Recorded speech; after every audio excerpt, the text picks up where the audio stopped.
તો અત્યારે હું એક વાડીની અંદરમાં આવેલો છું બરાબર ને, જ્યાં છે મારા ફ્રેન્ડ સર્કલની વાડી છે. તો અહીંયા કને હું ઘૂમવા આવેલો છું બરાબર ને. તો એક તમને મારી એક વાત તમને કહેવા માગું છું બરાબર ને, કે જેમાં શું છે કે અત્યારે તમે જોતા હશો બરાબર, આ અગાઉની વિડીયોમાં જોતા હશો કે મારા લોંગ હેર હતા બરાબર, અને દાઢી પણ બહુ મોટી હતી, આવડી દાઢી હતી બરાબર, અને લોંગ હેર હતા મારા અહીંયા સુધી આવતા હતા, એવડા હેર હતા બરાબર ને. તો મારા રિલેટિવ છે, મારા મામા છે, મામી, નાના નાની બરાબર, દાદા દાદી, એ બધે મારા ફ્રેન્ડ સર્કલને બધે કહેતા કે તું આવડા લોંગ હેર કેવી રીતે રાખે છે, કે માનતા બાંધતા તો નથી રાખેલી ને બરાબર ને. તો કોઈ માનતા વગેરે મેં નથી રાખેલી બરાબર, એમ જ રાખેલું હતું. જેમાં શું હતું કે જો મેં લવ વગેરે કરેલું હતું બરાબર, મારા લવ મેરેજ પણ થયેલા છે બરાબર ને. પણ કોઈ નાના મોટા ઝઘડાના કારણે બરાબર, એમાં શું છે કે જે મારા લવ પાર્ટનર છે એ મારાથી અત્યારે અલગ રહે છે બરાબર, મારા સસરાના ઘરે રહે છે બરાબર ને. તો એના જ વેટ માટે કરી અને મેં મારા લોંગ હેર કરેલા હતા બરાબર ને. મેં આજથી 1.5 વર્ષ સુધી મેં એનો વેટ કરેલો બરાબર, કેમ કે જો મેં એને નથી મૂકેલું, મને છોડીને હાલી ગઈ છે બરાબર ને.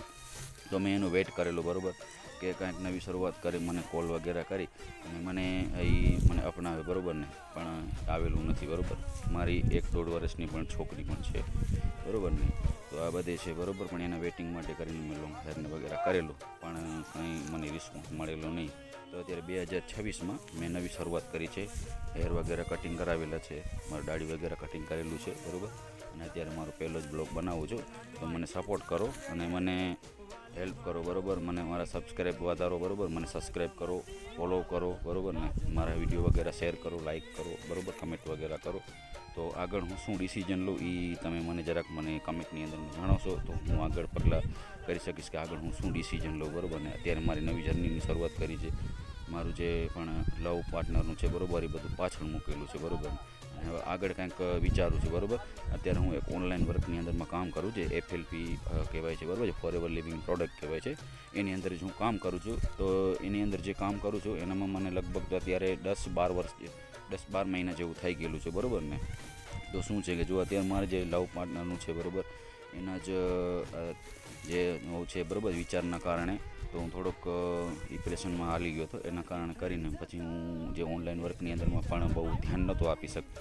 પણ આજે ડિસાઇડ કરેલું છે કે 2026માં હું શરૂઆત કરું બરાબર ને, કે એક બ્લોગ વગેરે બનાવીને, અને મારા જે પણ સબસ્ક્રાઈબર તમે નવા બનશો અને જે છો બરાબર ને, એ બધા તમે મને કમેન્ટ વગેરેમાં કહો કે હું આગળ શું ડિસિઝન લ્યો, કે પાર્ટનર વગેરેની સાથે રહું કે ન રહું બરાબર, એ બધી મને જરાક કહેશો તો તમારો હેલ્પ મળે તો મને સારું છે. અને મને સબસ્ક્રાઈબ પણ કરી લો બરાબર ને, તો તમને મારા નવા વિડીયો મળી શકશે. આગળની પણ જે પણ મારી લાઈફની અંદરમાં થયેલું છે બરાબર, એ બધું તમને હું સમજાવીશ બરાબર ને, કે કેવી રીતે વિસ્તારની અંદરમાં સમજાવી શકીશ બરાબર, તમને પર્સનલી કમેન્ટ કરી અને હું તમને સમજાવી શકીશ બરાબર ને, કે શું શું થયેલું છે અને કેવી રીતે મેં મારી લાઈફમાં ટર્નિંગ પોઈન્ટ બધું લીધેલું છે બરાબર.